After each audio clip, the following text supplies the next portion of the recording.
Well, hello. My name is Teresa Ann Clark. I'm a published author. I published my book in 2016. It is my memoir. It is my true story.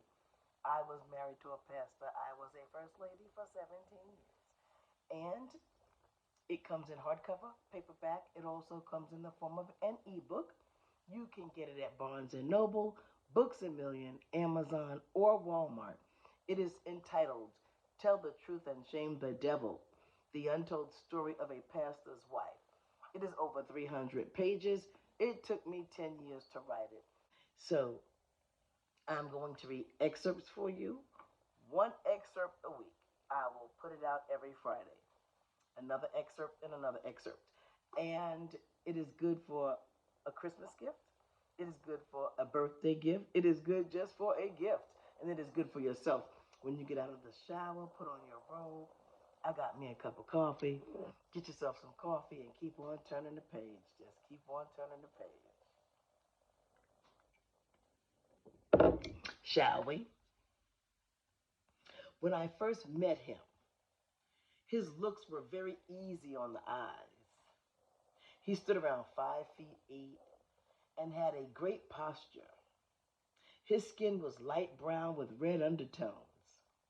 He had keen features. His nose was semi-sharp and perfectly shaped. His face was oval with high cheekbones, and his neatly trimmed mustache rested upon his medium-sized lips.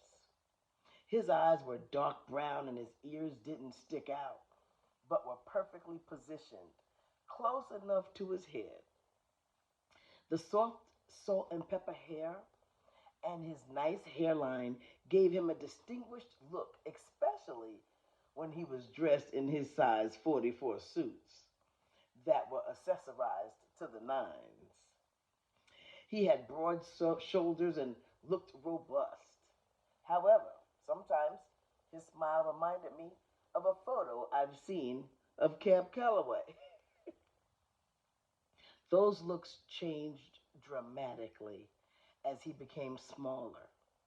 His face and eyes were sunken in, and his cheekbones were protruding.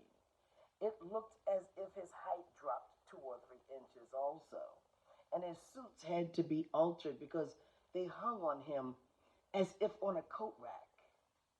Due to lack of exercise, the extra skin just sagged. His shoulder blades had become like razors. His head shrunk, and you could practically see his skeleton. He was too thin, and it didn't become him at all. He looked hungry and not well. There were no meat on his bones. He wore 2 pairs of jogging pants, using the first pair as meat to help hold up the second pair. I believe a strong wind would have blown him right down the street. He'd need an anchor in his pocket to hold himself down with a brick. This all happened because he allowed his inner troubles to stop him from eating and caring about his well being. The police went inside, 2 of them, and they let Hank out of the garage.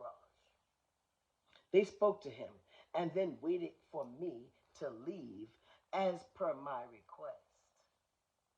That was the night of all nights. Hank had been drinking, as was customary. When I arrived home that evening, the house was dark, which was a hint. And he started calling me whores, talking about my mother, and telling me that I was nothing, etc. Enough was enough, and I didn't want the stress that night and refused to tolerate such behavior.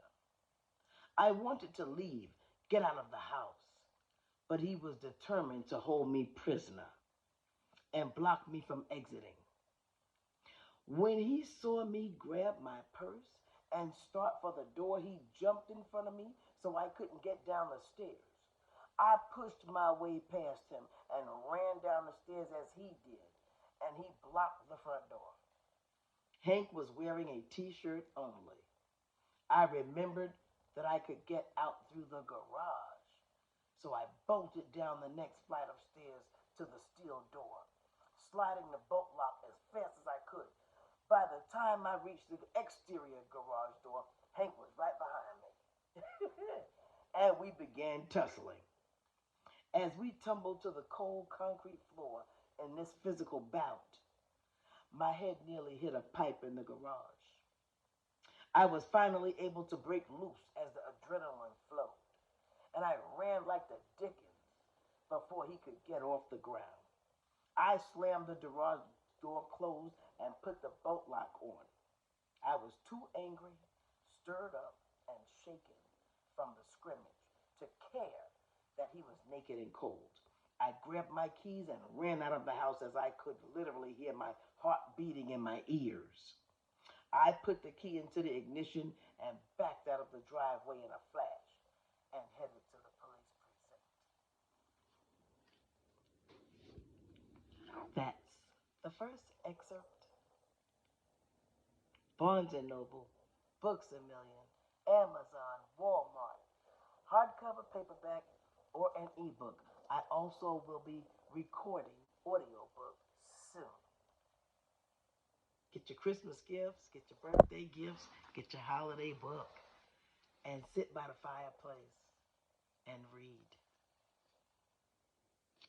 That's me. Enjoy. Next excerpt next Friday.